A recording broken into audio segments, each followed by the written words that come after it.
네, 안녕하십니까. 이게 점심 식사 후에 나른하실 텐데 제가 여러분들하고 같이 아리백을 소개하고 또 우리 기업들이 당면한 이런 문제들을 같이 고민할 수 있는 시간을 갖게 된 것을 무한한 영광으로 생각합니다. 오늘 제가 여러분들에게 말씀드리고자 하는 주제는 우리 아리백에 대한 좀 올바른 이해랄까요? 아리백의 이해와 또 우리 기업들이 어떻게 대응할 것인지 여기에 대해서 말씀드리고자 합니다.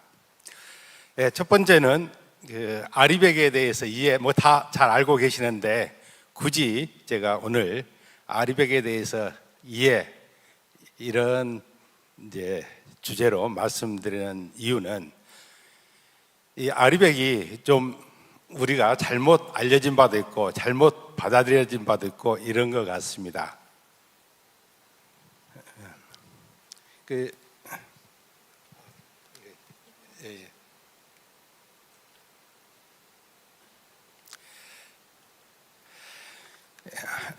아리백은 Renewable Electricity 100%인데 여기서 세계적으로 가장 영향력 있는 기업들이 재생에너지 전기로 100% 사용하겠다는 이런 약속입니다. 여기에서 제가 강조하고 싶은 것은 영향력 있는 기업입니다. 즉 아리백의 멤버가 모든 기업이 하는 게 아니라 세계적으로 가장 영향력 있는 기업들만이 아리백의 멤버로 하고 있습니다. 그 이유는 뭐냐? 이 기업이 가지고 있는 사회적, 경제적 또 인더스트리에 가지고 있는 그런 영향력을 통해서 시장이 변하고 정책이 변하게 만들고자 하는 것이 바로 아리백입니다. 즉 아리백은 재생에너지 전기가 충분하고 또 가격도 싸고 모든 제도나 법이 완비되어서 누구나 재생에너지를 쉽게 쌀 수 있어서, 즉 기업에서 보통 타당성 검토한다고 그러죠. 타당성이 있어서 아니라 그렇게 만들기 위해서 하는 리더십이 바로 아리백인 것입니다. 다음은 아리백의 현황에 대해서, 우리 한국 아리백 현황에 대해서 간단히 좀 말씀드리겠습니다. 여기 사진 보시면은 제가 2019년 12월에 런던을 방문해서 클라이밋 그룹 클래션 대표하고 이 MOE 사인을 하면서 도입됐습니다. 그러니까 지금 5년이 되어가고 있습니다. 특히 아리백이 우리나라 처음 기업이 가입한 것은 2020년에 6개 기업으로 시작으로 해서 2020년 8개 기업, 현재는 36개 기업이 가입해 있습니다. 그 다음에 아리백에 대한, 우리 아리백이 수출 경제에 어떤 영향을 미치느냐 이런 백서도 발간했는데 제가 이걸 굳이 소개하는 이유는 바로 이 백서가 이미 아리백을 달성한 애플과 나이키가 선한 영향력을 형성하기 위해서 스폰서십을 해가지고 저희 재단에서 이 백서를 KD하고 협력해서 발간했는데 미디어에서 아마 100회 이상 인용이 된 백서입니다. 그리고 나서 2022년에 직접 PPA가 도입되고 또 여러 가지 제도를 조달할 수 있는 옵션이 이렇게 마련됨으로써 우리나라의 아리백이 어떤 시스템적으로 이렇게 도입됐다고 말씀드릴 수 있겠습니다. 우리나라에서 아리백이 준 성과는 크게 두 가지로 볼 수 있습니다. 하나는 시장에 대해서 시그널을 준 거고, 다음에는 정책에 대해서 시그널을 줬다고 하겠습니다. 즉 아리백은 우리나라 36개 기업이 아리백을 선언을 했는데 이 기업이 사용하는 전기량이 얼마냐면은 연간 85TWh입니다. 이것은 우리 국가가 전체 사용하는 전기 한 560TW 되는데 여기 한 15% 정도 달하는 어마어마한 이런 양입니다. 다음으로는 지금까지 RPS라는 규제 시장만 있었는데 이 자발적 시장에 이 한국에서 창출됐다는 이런 시그널을 줬다고 하고, 마지막으로는 재생에너지 시장 참여자들이 아마 우리나라에 재생에너지 사업자가 몇 개나 되는 줄 아세요? KPX가 여기 나주에 제가 에너지 심장인 나주에서 이런 발표를 하니까 떨리는데 아마 15만 개 정도 이렇게 될 겁니다. 그래서 많은 이런 이게 분산해졌기 때문에 많은 이런 참여자들이 확대됐다는 거, 이런 것들이 시장에 준 시그널이라고 하겠고, 두 번째는 아마 여러분 전기사업법이 얼마나 바뀌기 어려운지 아시잖아요. 헌법보다 더 바뀌기 어렵다는 게 전기사업법인데, 드디어 전기사업법이 바뀌어서 이 기업이 직접 전기를 조달할 수 있는 PPA 제도가 이렇게 도입이 됐습니다. 그 다음에 여러 가지 장애물들, 이런 부분들이 개선이 되고, 지금도 뭐 정부나 한전이나 여러 기관에서 이 정책적인 개선을 위해서 많은 노력하고 있습니다. 바로 이런 것들이 영향력 있는 기업들이 100% 재생에너지를 쓰겠다고 선을 하니까 준 그런 시그널이라고 하겠습니다. 하지만 우리에게 남겨진 과제도 큽니다.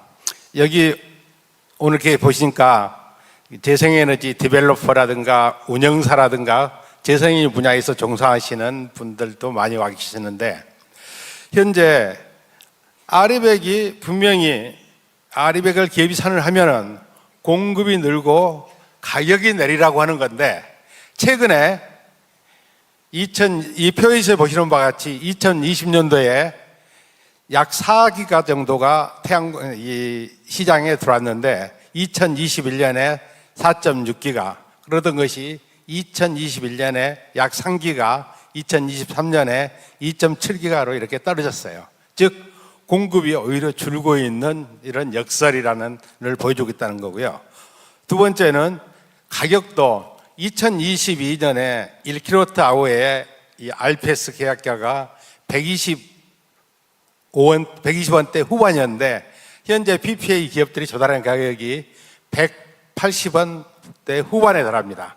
즉 공급도 줄고 가격도 올라가는 이런 역설이 우리 아리백의 가장 큰 과제가 아닌가, 이렇게 생각을 합니다. 또 하나는 기업의 리더십이 부재하다, 이런 말씀을 감히 하고 드리고 싶습니다. 아리백이라는 게 기업의 영향력과 비즈니스 리더십을 발휘함으로써 시장과 정책 위반자들이 바뀌도록 정책 위반자들한테 시그널을 주도록 하는데, 이런 리더십을 제대로 발휘하지 못한 게 아닌가, 이런 말씀을 감히 드립니다.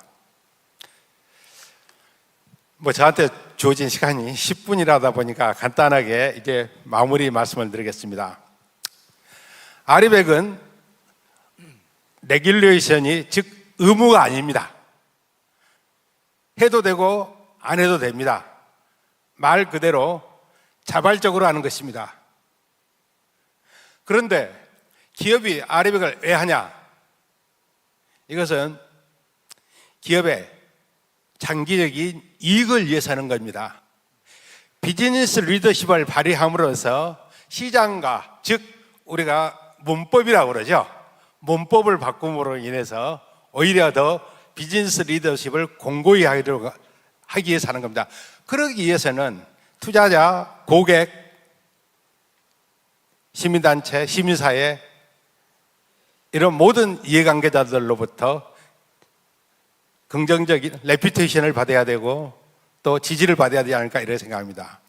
두 번째는 기업이 영향력을 발휘해야 됩니다. 아무리 제가 시간이 쫓겨도 이거 한마디는 좀 드리려고 합니다.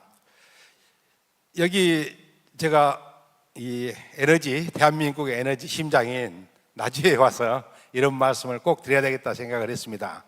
2022년도에 한전이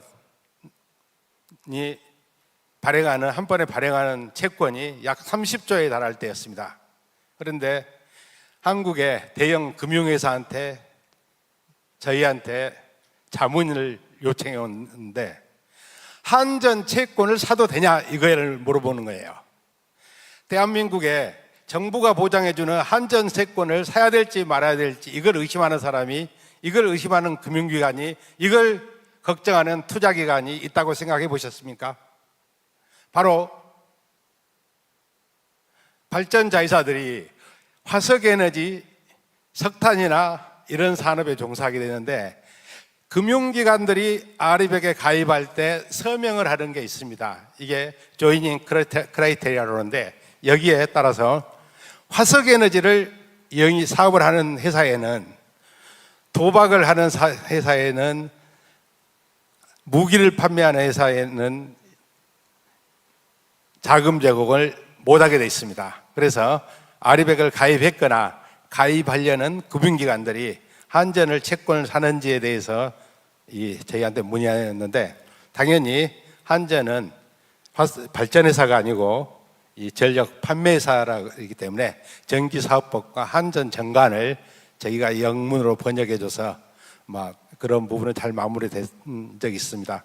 그래서 정승인 사장님께서 저한테 밥 한 끼 사겠다고 그랬는데 아직 안 사셨습니다. 이 마지막으로 한국 기업이 해야 될 일이 또 하나 있습니다. 이 공급망의 문제입니다. 특히 우리 한국이 비즈니스 리더십을 가지고 있는 반도체, 자동차, 디스플레이 이런 부분들은 제조업에 기반을 두고 있기 때문에 이 서플라이 체인이 상당히 많이 있습니다. 이 서플라이 체인도 스코프 3에 해당이기 때문에 함께 탈탄소를 해야 됩니다. 그런데 아직 우리 사회에서는 협력업체라고 그러죠.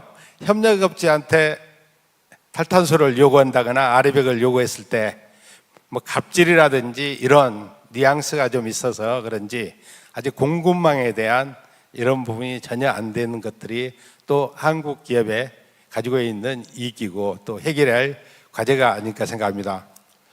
오늘 여러분과 한국 아리백의 현황과 또 우리가 함께 해결해야 될 이런 것들에 대해서 함께 고민할 시간을 갖게 된 걸 대단히 영광으로 생각하면서 오늘 제가 준비한 발표를 마치도록 하겠습니다. 감사합니다.